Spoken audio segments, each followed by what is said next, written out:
everybody, Ben Austin here, your New Rules golf coach, and today we're at the Deerfield Golf Club. We're on the 4th hole, and I'm going to be hitting one of the new covert drivers for you.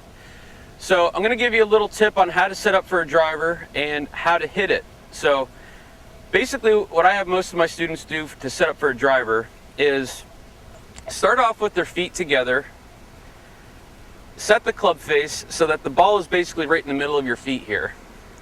Once you take your grip, you're going to take a small step with your front foot and drop your back foot back to about where your shoulder is.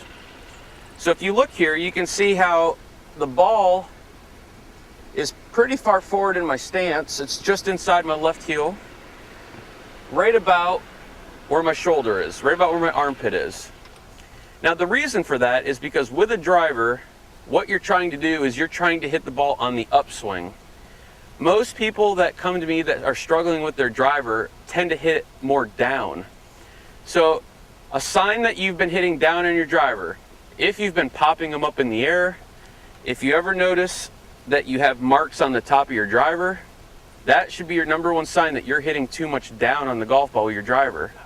And if you're buying a new covert, I mean, that's the last thing you want to do. All right, so basically what you're going to do, put the ball in the front of your stance, and as you hit the ball, you want to feel like you're hitting a little bit on the upswing, okay? So I'm going to show you something neat here.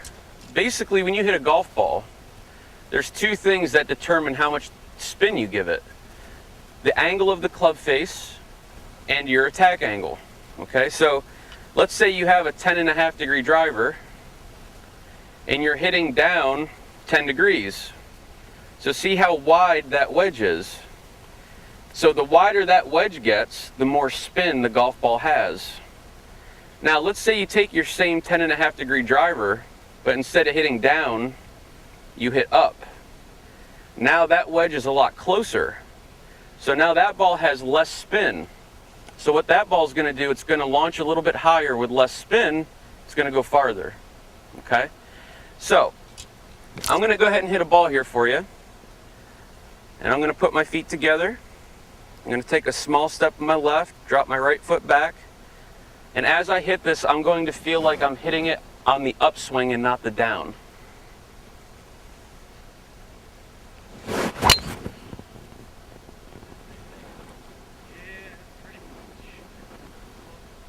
Not bad. So I've been struggling myself with a hook, so I faded that, so I'm happy.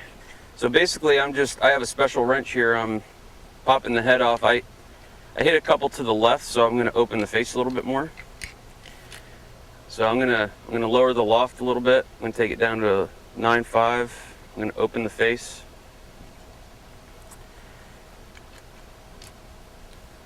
Should be pretty good. So now I've got my settings better. I'm going to just tighten it back on and make sure, if you're doing this at home, make sure you tighten enough so you hear the click. That click is the sound of success. Now, when I hit this, the ball flight's going to be a little bit lower with less tendency to go left because I've opened the club face.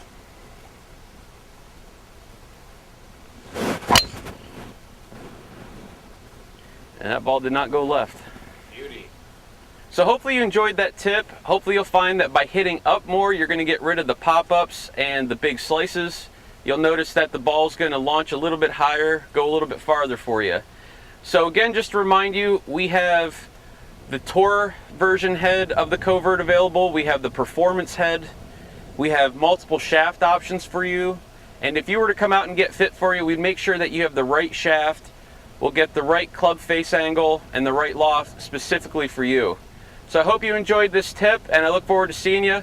If you find you're struggling with that, I'm here for lessons any day.